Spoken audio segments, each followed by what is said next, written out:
Asawa ng broadcaster na si Ted Filon, isinugod sa ospital at nakikipaglaban sa kanyang buhay matapos magtamo ng tama ng bala sa ulo. Magandang gabi po. Agaw buhay ngayon sa ospital ang misis ng broadcaster na si Ted Filon.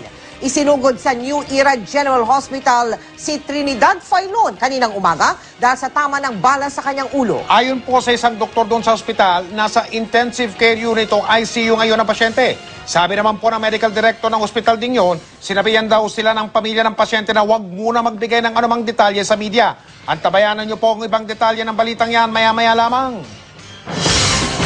Dumako po naman tayo sa bahay ng broadcaster na si Ted Filon dito sa Quezon City, kung saan kinausap ng pulisya ang pamilya.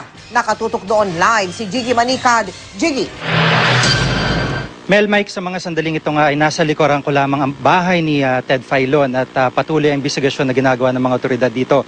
Sa labas ng bahay, ang mga miyembro ng media na nag-aabang ng mga detalye kaugnay ng update sa kaso at yung mga tao, yung mga kapitbahay na nakikialam kung ano ba yung talagang nangyari. Pasado alas 4 ng hapon nang dumating dito ang mga pulis at dito sa Cherra Pura Home sa Quezon City ang bahay ni Ted Filon. Kagad na dumiretso sa loob ang hepe ng Criminal Investigation Unit ng Quezon City Police na si Superintendent Franklin Mabanag na siyang namumuno sa investigasyon.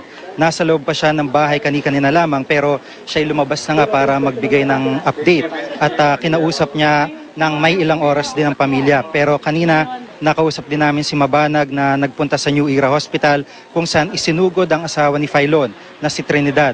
May tama raw ito ng bala sa kanang sentido. At kanina din lamang ay nakita din natin ang pagdating dito ng ilang opisyal ng ABS-CBN. Nagpuntahan din dito mga kaibigan ni Ted Filon at ang kanyang mga abogado.